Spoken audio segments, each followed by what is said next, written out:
안녕하세요. 가정학과 전문의 최정입니다. 오늘도 이제 다이어트 관련 소식을 갖고 왔고요. 오늘은 좀 흥미로운 얘기를 좀 드리려고 합니다. 잠을 잘 못 자면 살이 찐다라는 얘기가 있습니다. 그래서 이 도대체 잠을 못 자면 왜 살이 찌는지, 그리고 얼마만큼 살이 찌는지에 대한 논문이 있어서 한번 말씀을 해드리려고 합니다.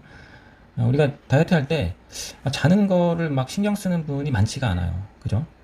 그러니까 잘 자는 거랑 못 자는 거랑 뭐 살 빠지는 거랑 살 찌는 거랑 크게 상관이 없을 것 같죠. 음. 하지만 실상은 그렇지 않습니다. 퍼센티지로 보면 대부분 이제 한 잠이 다이어트에 차지하는 비율은 한 20에서 30% 정도 된다고 합니다. 그래서 이 잠이 해결이 되지 않으면 우리가 빼고자 하는 체중이 한 20%, 30% 정도가 덜 빠지게 돼요. 그리고 요요가 올 수 있고 무서운 문제인 거죠. 그러니까 다이어트를 시작하기로 마음을 먹었으면 내가 이제 평상시 잠을 못 잤다, 아니 잠이 좀 부족한 상황이다. 그러면 이 수면 패턴과 이제 수면 시간을 확보하는 것이 굉장히 중요합니다. 특히 이제 불면증에 시달리는 분들 많죠, 요새는. 그리고 수면제를 드시는 분들 많고, 이 부분이 해결이 되지 않으면 다이어트는 쉽지 않다, 이렇게 생각하시면 편합니다.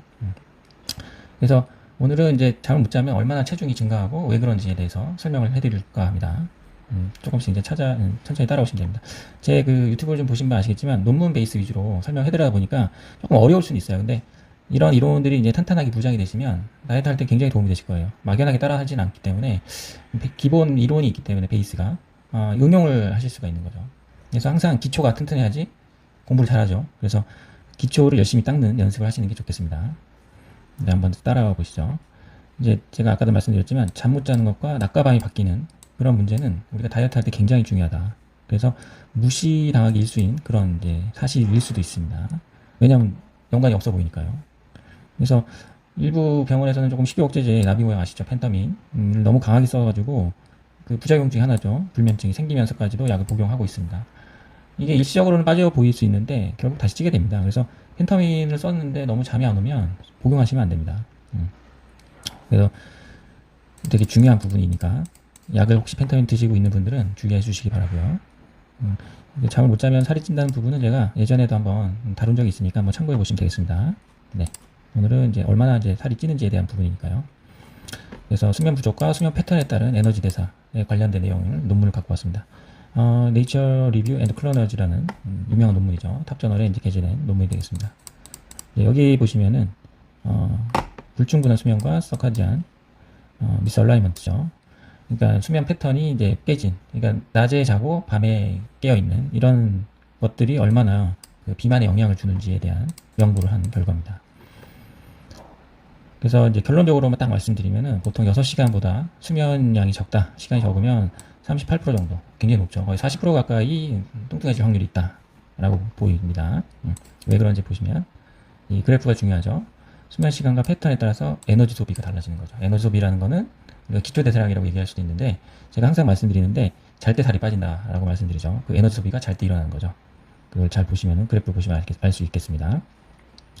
여기서 파란색이 이제 수면을 잘 취하는 사람이고, 빨간색이 수면 시간이 적거나 낮과 밤이 바뀐 사람이라고 보시면 됩니다. 그래서 Y축은 실제 에너지 소비량을 보시면 되는데, 이때가 이제 자는 시간이에요. 확연히 차이가 나죠. 수면량이 부족한 사람과 잘 자는 사람의 차이가 이마만큼의 차이가 있는 거죠. 잘 때 이마만큼 불리한 겁니다. 그러니까 잘 자는 사람은 잘 때 이마만큼 에너지 소비가 일어나서 살이 빠지는 거고요. 그렇지 않은 사람은 그대로 유지가 되니까 살이 안 빠지게 되는 거죠. 마찬가지로 이제 여기서도 똑같은 차이가 날 수 있고, 마찬가지죠. 빨간색, 파란색 차이가 있는 겁니다. 그래서 되게 중요한 부분이 되겠습니다. 그래서 파란색은 이제 잠을 잘 잔 사람, 빨간색은 잠을 못 잔 사람인데, 이 정도만큼의 차이가 에너지 소비에 있어 차이가 난다. 그럼 그만큼 잠을 못 자면 살이 찐다, 이렇게 해석하시면 되겠습니다. 그래서 결론적으로 밤에 잠을 잘 자면 에너지 소비가 줄지 않고 멜라토닌 분비에 대한 에너지 소비가 달라지게 되죠. 따라서 수면 패턴이 바뀌고 낮에 자게 밤에 자는 것보다 에너지 소비가 줄어들게 된다, 이런 게 결론이 되겠습니다. 그래서 잠을 잘 자는 게 굉장히 중요하다. 다음은 이제 호르몬적으로 그걸 이제 설명한 게 있어요. 그래서 우리가 이제 그렐린이라고 해서 그 공복 호르몬, 이제 배고플 때 나오는 호르몬이죠. 그 다음에 이제 포만감 호르몬, 렙틴, PYY라는 이 세 가지 호르몬에 대해서 잠과의 연관성을 본 그래프가 되겠습니다. 보시는 바와 같이 이제 이 잘 때 일어나는 이제 패턴이 되겠습니다. 그래서 이 A가 이제 이쪽 A C가 이제 잠을 잘 자는 사람이고요. B와 D가 자면서 이제 스낵, 야식을 먹은 사람이라고 보시면 됩니다. 보시면은 이제 그렐린과 렙틴의 차이인데, 이 그렐린과 렙틴이 잘 때는 좀 떨어져 줘야 돼요. 그래서 올라갔다가 자기 시작하면 떨어지죠. 자, 올라갔다가 떨어지기 시작하죠. 근데 밤에 이렇게 스낵을 먹은 사람들은 이 변화가 별로 없어요. 계속 그렐린과 렙틴이 유지가 돼서 나중에 이제 아침에 일어나면 굉장히 배고파지는 상황이 벌어지게 됩니다. 근데 떨어져 줘야 되거든요. 아까 말씀드렸지만 에너지 소비도 일어나지만 이 호르몬적인 변화도 일어날 수밖에 없다.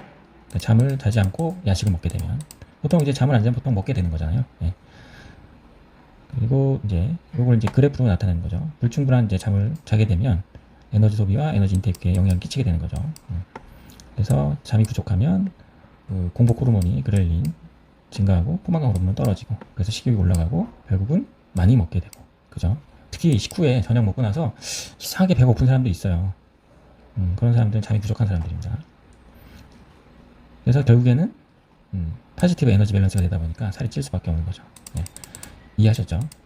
그러니까 우리는 호르몬의 지배를 받는 동물이기 때문에 이 잠을 거역하면 안 됩니다. 네, 수면 패턴이 바뀌는 순간 여기에 관련된 포만감 호르몬 렙틴과 공복감 호르몬 그렐린이 거꾸로 이루어지기 때문에 식욕이 폭발할 수밖에 없어요. 많이 먹게 되고 야식 더 먹고, 그리고 바로 자게 되면 다음날 또 배가 고프고, 이런 게 반복이 될 수밖에 없습니다. 다음 그래프도 마찬가지예요. 그러니까 서카디안 미스 얼라이먼트가 생긴, 그러니까 낮과 밤이 이제 바뀐 사람들의 이제 호르몬 변화를 보시면 마찬가지로 이제 식욕 호르몬들이 이제 PYY라 렙틴 이것들이 이제 떨어지게 되고 식욕이 올라가게 되죠. 이게 포만감 호르몬이니까. 그래서 결국에는 에너지가 남게 되는 포지티브한 밸런스가 되죠. 이게 뭐가 되겠습니까? 에너지가 나오니까 지방이 저장이 되고 살이 찌게 되는 거죠. 이게 별거 아닌 것 같지만 굉장히 중요한 역할을 많이 하게 됩니다. 그러니까 우리가 먹는 거랑 운동에만 살이 찌게 되는 거죠. 그러니까 운동에만 이제 취한을 하게 되면 이 살이 잘 안 빠지는 사람들은 여기에 문제가 있는 거예요. 그래서 이 부분을 꼭 체크를 하셔야 됩니다. 그래서 이제 논문에 또 보면 잠을 잘 못 자면 하루에 한 100kcal 정도의 에너지 소비가 마이너스로 증가하기 때문에 한 250kcal의 에너지 소비가 증가한다고 되어 있습니다. 결과적으로는 150kcal 과잉 칼로리가 되는 거예요. 잠을 못 자서 깨어 있으니까 소비가 한 100kcal가 되긴 하는데 실상으로는 이제 250kcal를 더 먹게 되는 그런 상황이 돼서 결과적으로는 250에서 100을 빼니까 150kcal의 과잉 칼로리가 된다 라고 되는 거고요. 낮과 밤이 바뀌면은 한 55kcal 정도 에너지 소비가 증가하는데 식욕이 오른다고 아까 보셨죠. 그렐린은 이제 올라가고 렙틴 떨어지는, 그래서 결국엔 많이 먹게 돼서 살이 찐다 이렇게 되어 있습니다. 아시겠죠? 그만큼 자는 게 중요하다. 그래서 이 150kcal를 더 잠 못 자면 섭취하게 되는 거죠. 그러니까 단순히 잠만 못 잤을 뿐인데 하루에 150kcal면 어마어마한 겁니다. 이게 이제 잘 이해가 안 되시면 150kcal는 식빵 한 조각 정도 되는 거예요. 이거를 이제 계속 하루에 한 번씩 먹는 거예요.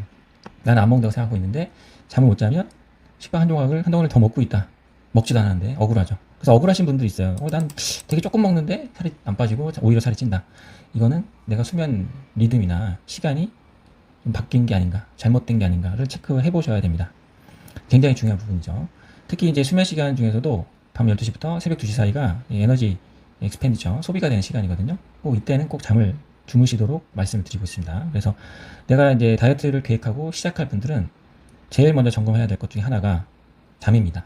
내가 잠을 잘 자고 있는지, 적당한 수면 시간을 하고 있는지, 그리고 불규칙하진 않은지, 그리고 자는 시간이 밤 12시부터 한 7시까지 자고 있는 건지, 이 부분을 꼭 체크하셔야 됩니다.